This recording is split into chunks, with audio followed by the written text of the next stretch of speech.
మన చాయిస్ కాదు, అది దేవుడే. ఈ ఊర్లో మనం పుట్టాలన్నా, ఈ ఊర్లో మనం పెరగాలన్నా అది దేవుని సంకల్పమే. కొన్ని సందర్భాల్లో పుట్టిన తర్వాత మారిపోవచ్చు. మనం ఇక్కడ నుండి కాస్త కాస్త గట్టిగా చదువుకున్నాం అనుకోండి, అమెరికను, బ్రిటన్ను, చైనాను, ఇంగ్లాండ్ను, ఫ్రెంచ్కో ఇట్లా వెళ్ళిపోవచ్చు.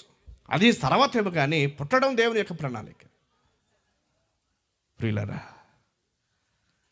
ఒక జీవితంలో ఫలం లేకపోతే అంతగా బాధపడ్డారా భార్య భర్తలు?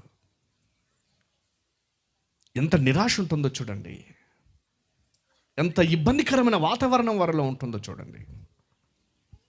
నేను గుర్తు చేస్తూ ఉన్నా, ఒకవేళ మీకు గర్భఫలం లేకపోతే భార్య భర్తలు ఇరువురు కలిసి ప్రార్థన చేయండి. ఎస్, నేను నమ్మి ఎరిగి నేను ప్రార్థించి చెబుతూ ఉన్నా, భార్య భర్తలుగా మీకు పిల్లలు లేకపోతే ఫస్ట్ మీరు ఇద్దరు కలిసి ప్రార్థన చేయండి. ఇద్దరు కలిసి ప్రార్థన చేయండి.